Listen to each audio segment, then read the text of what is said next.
Bobby Chemmanur international jeweller.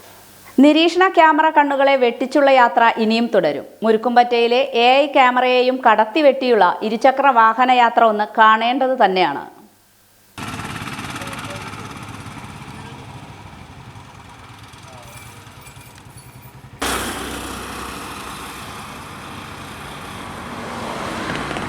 ഇതല്ല, ഇതിനപ്പുറവും ഞങ്ങൾ കടക്കും. ഇതാണ് നമ്മുടെ നാട്ടിലെ ഇരുചക്ര വാഹന യാത്രികരുടെ ലൈൻ. ഒറ്റപ്പാലം മണ്ണാർക്കാട് റോഡിലെ മുരുക്കുംപറ്റ സെന്ററിൽ നിന്നുള്ള കാഴ്ചയാണിത്.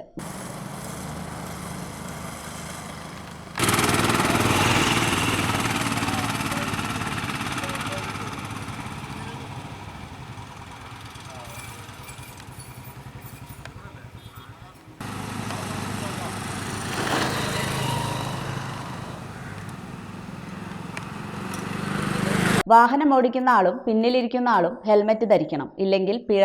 തെളിവിനായി AI ക്യാമറ. ഈ ക്യാമറ ഇപ്പോൾ പ്രവർത്തിക്കുന്നുണ്ടോ എന്ന് ക്യാമറയ്ക്ക് മാത്രം ആണ് അറിയൂ. എന്നാലും പിന്നിൽ ഹെൽമറ്റ് ഇല്ലാത്തവർ ക്യാമറ പരിധിക്ക് മുൻപേ ഇറങ്ങി ക്യാമറ പരിധി അവസാനിക്കുന്നത് വരെ അങ്ങ് നടക്കും. മറ്റു ചിലർ ക്യാമറ കണ്ണുകൾ പിടിച്ചെടുക്കാത്ത രീതിയിൽ സാഹസികമായി തടി തപ്പാൻ നോക്കും. മറ്റു ചിലരാവട്ടെ വരുന്നത് വരട്ടെ എന്ന നിലയിൽ അങ്ങ് പറക്കും. അത്ര തന്നെ. ഇതൊക്കെ അധികൃതർ കാണുന്നുണ്ടോ എന്ന് മാത്രമാണ് പൊതുജന സംശയം.